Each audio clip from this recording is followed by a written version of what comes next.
بسم اللہ الرحمن الرحیم۔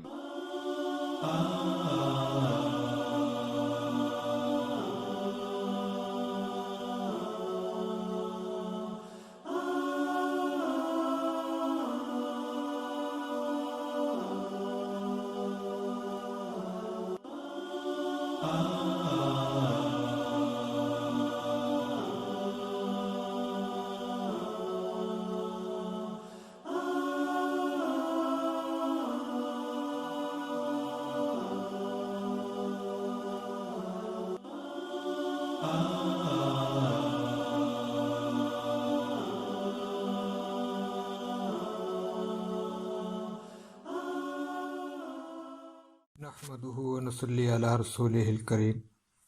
السلام علیکم ناظرین، موسم سرما چل رہا ہے، سردی بھی عروج پر ہے۔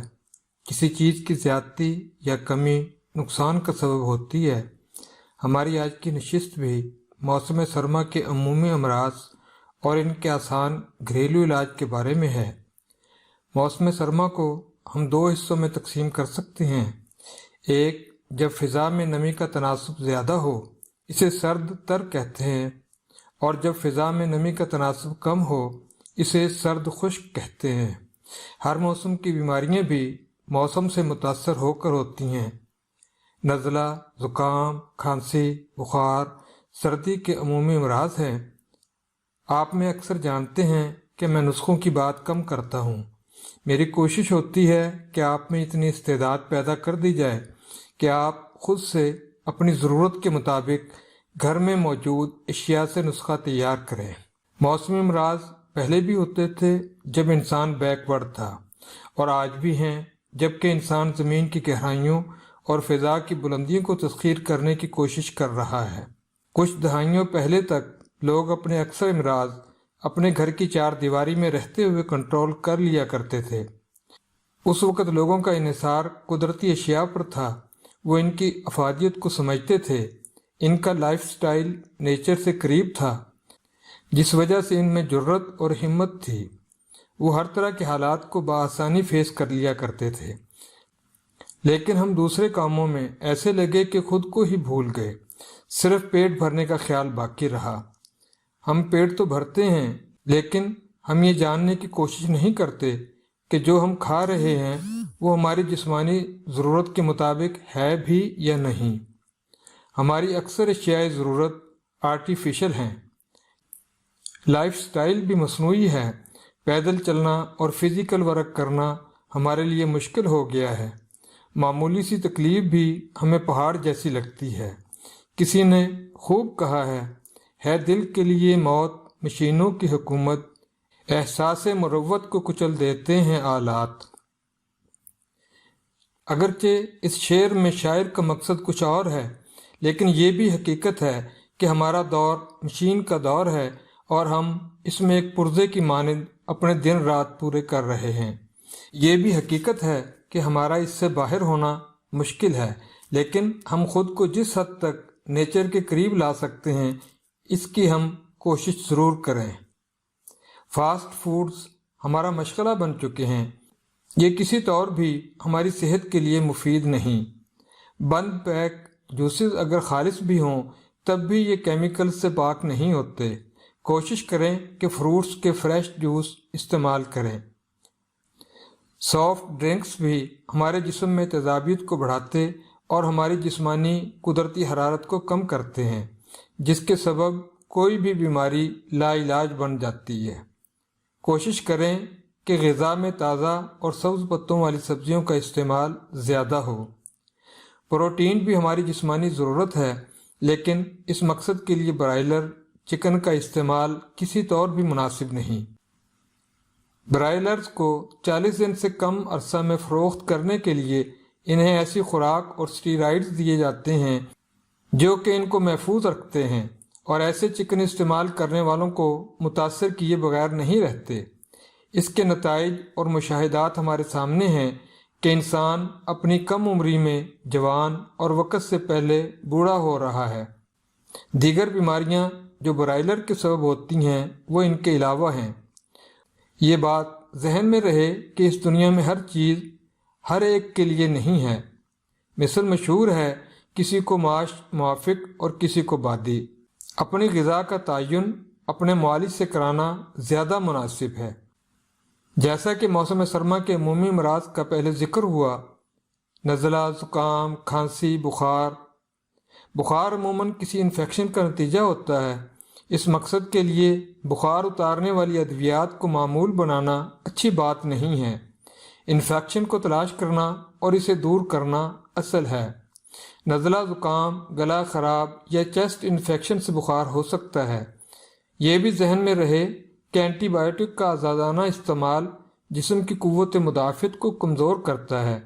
کوشش کریں کہ انفیکشن کا علاج غذا کی تبدیلی اور ہربلز یعنی قدرتی جڑی بوٹیوں سے کیا جائے۔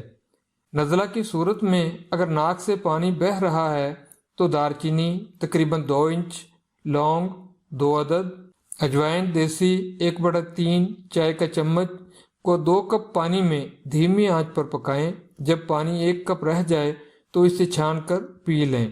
ایسا دن میں 2 مرتبہ یا 3 مرتبہ حسب ضرورت کریں۔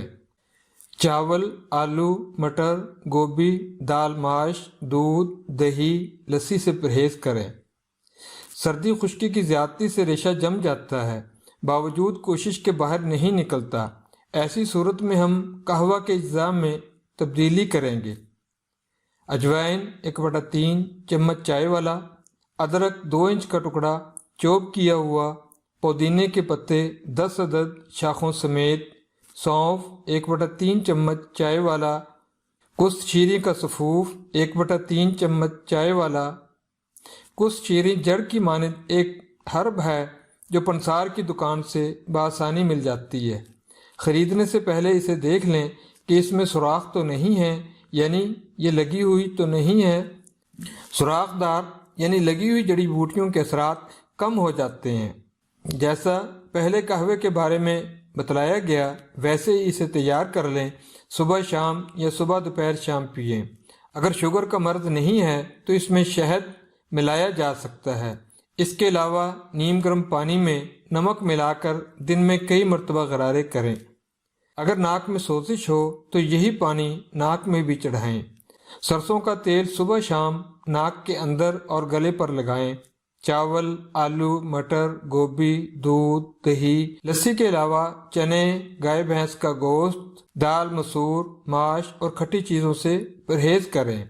ایک صورت یہ بھی ہو سکتی ہے کہ بلغم گاڑھا ہو جاتا ہے، جو کبھی تو آسانی سے نکل جاتا ہے اور کبھی نہیں نکلتا۔ اس مقصد کے لیے قہوے کے اجزاء یہ ہوں گے: ادرک 2 انچ کا پیس چوپ کیا ہوا، پودینہ 10 پتے شاخوں سمیت، سونف 1/3 چمچ چائے والا، کست شیریں کا سفوف 1/3 چمچ چائے والا، ملٹھی کا سفوف 1/3 چمچ چائے والا۔ ملٹھی بھی لکڑی کی مانند ہوتی ہے اور پنسار اور کریانہ کی دکان سے مل جاتی ہے۔ حسب دستور قہوہ تیار کریں اور حسب ضرورت دن میں 2 یا 3 مرتبہ لیں۔ اس میں بھی شہد یا گڑ ملایا جا سکتا ہے۔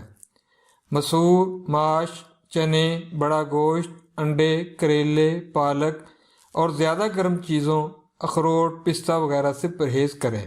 آئندہ پروگرام میں ہم گھریلو طبی میڈیکل باکس پر بات کریں گے، یعنی ایسی قدرتی اشیاء جو سال کے 12 مہینوں میں ہونے والے امراض میں کام آ سکتی ہیں۔ ان میں بہت سی چیزیں ایسی ہیں جو تقریباً اکثر گھروں کے کچن میں استعمال ہوتی ہیں۔ بعض چیزیں ایسی ہیں جو اکثر استعمال نہ ہونے کی وجہ سے ہر وقت گھر میں موجود نہیں ہوتی۔ ایمرجنسی کی صورت میں رات کو یا ایسے وقت جب انہیں بازار سے لا کر دینے والا کوئی نہ ہو، اگر یہ چیزیں پہلے سے گھر میں موجود ہوں تو موقع کی پریشانی سے بچا جا سکتا ہے۔ نیز ان میں اکثر چیزیں نہایت کم قیمت ہوتی ہیں۔ اگر آپ کو ہمارے اس پروگرام میں دلچسپی ہو تو ہمارے چینل پیراگون NHC یعنی پیراگون نیچرل ہیلتھ کیئر کو سبسکرائب کر کے بیل کا آئیکن ضرور دبائیں تاکہ ہماری ہر آنے والی نئی ویڈیو کی بروقت اطلاع YouTube سے آپ کو ملتی رہے۔ ویڈیو پسند کرنے کا اظہار اسے لائک سے کریں، نیز اسے اپنے دوستوں اور سوشل میڈیا پر بھی شیئر کریں تاکہ دوسرے بھی اس سے مستفید ہوں۔